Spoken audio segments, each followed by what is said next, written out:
আলু এভাবে ফ্রেঞ্চ ফ্রাইয়ের মতন কেটে নিয়ে নেওয়া হয়েছে সুন্দর করে। আর পেঁয়াজ, রসুন, কাঁচামরিচ আম্মু এগুলো রেডি করে রেখেছিল, আমাকে কাটতে হয়নি। আমি প্রায়শই এগুলো কেকে রাখি। তো আম্মু সবগুলো রেডি করে রেখেছে সুন্দর করে। আর এদিকে আদা রসুন সবগুলো বেঁকে রেখেছিলাম, শুকনো মরিচ বাটা এগুলো আমি করে রাখি। তারপরে কড়াই বসিয়ে দিয়েছে গ্যাসে, কারেন্ট ছিল না তাই। আর কারেন্টটা খুব বিরক্ত করে রান্নার সময়, জানো তো, খুব বিরক্ত লাগে। এইদিকে আবার মাছগুলো হলুদ লবণ দিয়ে মেখে রেখেছিল। আর কড়াইটা গরম হয়ে গিয়েছে, তেল গরম হয়ে আসলে সুন্দর করে মাছগুলো দিয়ে দিব। তো এই মাছগুলো হালকা করে ভাজতে হবে, হালকা করে না ভাজলে হবে না। হালকা করে ভেজে সুন্দর করে রান্না করতে, যে কোনো তরকারিতে, যে কোনো সবজিতে মাছ দিয়ে রান্না করলে হালকা করে রান্না করতে হয়। আর হালকা করে রান্না করলে কিন্তু খেতে খুব ভালো হয়। আর জানো তো, মাছ কিন্তু এরকম মাছ খেতে খুব ভালো লাগে। ট্যাংরা মাছ, কই মাছ, পাবদা মাছ, মাগুর মাছ থেকে শুরু করে আমাকে খুব ভালো লাগে এই মাছগুলো খেতে। হঠাৎ করে আব্বু মাছ নিল ওই দিন বাজারে, তো ট্যাংরা মাছ সুন্দর পেয়েছিল, সেজন্য টাটকা ফ্রেশ মাছ নিয়ে এসলো। তো এই তো ভাজা হয়ে গেছে। এখন আম্মু সুন্দর করে বাটিতে তুলে নিচ্ছে। তো সুন্দর করে তুলে নিচ্ছে, তো উঠে নিচ্ছে, বারবার মুখে আসে, তুলে নেওয়াটা বারবার মুখে আসে না। তো এই তো এখন আলুগুলো এখন ফ্রেঞ্চ ফ্রাইয়ের মতো ভেজে নেবে আলুগুলো সুন্দর করে। এরকম করে আলু চিকন করে কেটে নিয়েছে আম্মুর মাথায় এত বুদ্ধি আসে কেমন করে জানি না। খুব সুন্দর করে আলুগুলো কেটে নিয়েছে আর বলেছে যে এভাবে নাকি রান্না করতে হয়। তো যার যেমন ইচ্ছা তেমন খুশি তরকারিতে যেভাবে কাটতে সুবিধা হয় সেভাবে কেটে রান্না করবে অবশ্য। এখানে কারো কোনো কিছু বলার নেই। তো এই তো আলুগুলো কেটে নিয়েছে সুন্দর করে, এখন তুলে নিচ্ছে। হালকা করে ভেজে নিতে হয়, নাহলে পরে শক্ত হয়ে যাবে। তারপরে আবার করলাগুলো এরকম করে সুন্দর করে কেটে নিয়ে, এখন লম্বা লম্বা করে কেটে নিয়ে আম্মু অল্প পরিমাণে হলুদ আর লবণ দিয়ে ভেজে নিচ্ছে।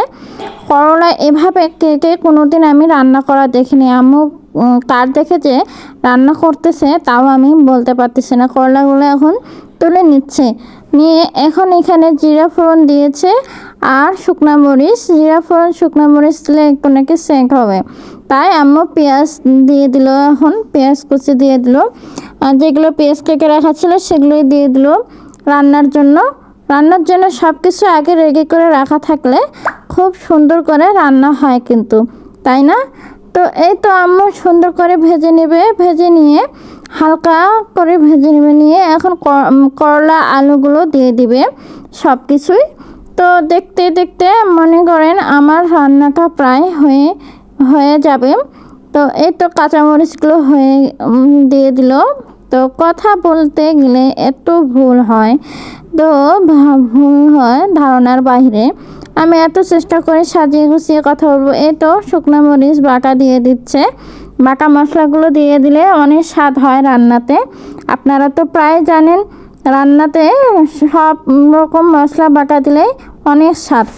বাটা মশলা ছাড়া রান্নায় কোনো কিন্তু স্বাদ আসে না, গ্রামে হোক বা শহরে হোক, যেভাবে রান্না করেন না কেন। তো এই তো কথা বলতে বলতে আমার এদিকে মশলা কষানো হয়ে গিয়েছে, আলুগুলো দিয়ে দিল। আর একদিকে করলাগুলো দিয়ে দিচ্ছে। করলাগুলো অনেক সুন্দর হয়েছে ভাজানো। তারপরে আমি একটু খেয়ে দেখলাম, একটু তিতা করতেছিল না, তো খুব ভালো হয়েছে। আম্মুকে বললাম যে তরকারিটা বেশ ভালোই হবে, দেখতে অনেক সুন্দর হয়েছে, মাশাল্লাহ। হ্যাঁ, অনেক সুন্দর হয়েছিল আর কি, খেতেও অনেক সুন্দর। তো আপনারা চেষ্টা করবেন, যদি ভালো লেগে থাকে এরকম করে রান্না করতে চেষ্টা করবেন। তো আমাদের মতো করে কেমন হয়েছিল সেটা জানাবেন আর কি রান্না করে। তো আমাদের খেতে তো ভালো লেগেছিল, ট্যাংরা মাছ দিয়ে, করলা দিয়ে, আলু দিয়ে ভাজি। তো এই তো দেখুন অনেক সুন্দর কালার এসেছে, অনেক সুন্দর। তো আম্মুকে বলেছিলাম যে একটু টেস্ট করে দেখি কেমন হয়েছে রান্নার শেষে। পরে একটু খেয়ে নিয়েছিলাম মনে হয়, তো মনে নেই, অতটা মনে নেই। তো এই তো এখন আম্মু আবার একটু ভালো করে কষিয়ে নিচ্ছে। কষিয়ে নিয়ে কষিয়ে নিয়ে ভালো মতো করে এখন মাছগুলো দিয়ে দিচ্ছে, অনেক সুন্দর করে মাছগুলো দিয়ে দিল। তো মাছগুলো ভেজে নেওয়ার সময় সেন্ট অনেক সুন্দর উঠছিল। তো আম্মুকে বললাম যে আজকে না ভালোই হবে খেতে। তো এই তো মাছগুলো দিয়ে দিয়েছে, মাছগুলো অনেক সুন্দর। করলা আলু আর মাছ এত সুন্দর একটা তরকারি হবে ভাবতে পারিনি। তো ধন্যবাদ সবাইকে, ভালো থাকবেন, সুস্থ থাকবেন, আমার জন্য বেশি বেশি করে দোয়া করবেন। আমার তরকারিটা কেমন হয়েছে কিন্তু জানাবেন কিন্তু কমেন্ট করে। আমি লাইক কমেন্ট কিন্তু খুব কম পাচ্ছি, কেন জানি বুঝতেছি না, ভিউজ হচ্ছে না। আর এদিকে আমার কমেন্টও কিন্তু খুব কম পড়তেছে, কিন্তু আমি বুঝতেছি না, আপনাদেরকে আমি অনেক কমেন্ট করে যাচ্ছি এইদিকে।